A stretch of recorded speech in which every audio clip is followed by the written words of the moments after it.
រីឯតាជុជក់កោងព្រាមណោខ្នងលូងចង់កេះកោងដូចខ្នងដំរីក៏គូតអូសដេងដូចកញ្ចាញ់ជេចាស់រីឯតាជុជក់ក៏លេខឃើញនាងអមធិតាសាច់សដូទីឯកហែកអំពីកៃក៏លូតទៅខ្លួនមិនតន់លិចផោមទី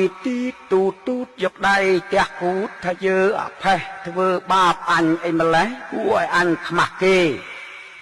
កាពីកំនេក៏មិនចេញដល់ពីមកពីពេញមិនដូចគួរអាចពិចារ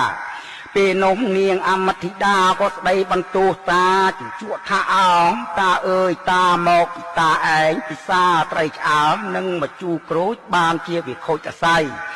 រីឯនាងព្រាហ្មណីក៏ស្ដីថាអស់អោនាងអមធិតាណែកូនស្រីអេ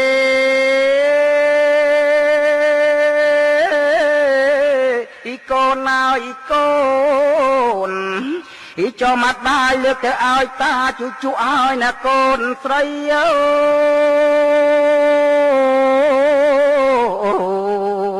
យរីឯនាងអមធិតាក៏ប្រកែកនឹងម្ដាយថាទេជពូនមិនទៅទេទោះតម៉ែលើកឲ្យខ្មោចឆ្កែឬខ្មោចឆ្មាក៏កូនមិនថាដែរណាម៉ែរើយចុះកូនស្ដាយកូនទេលើ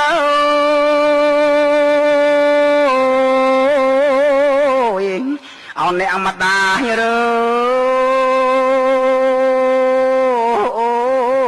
ស្ដាយកូនទេដែលកូនធ្លាប់ដេកញើ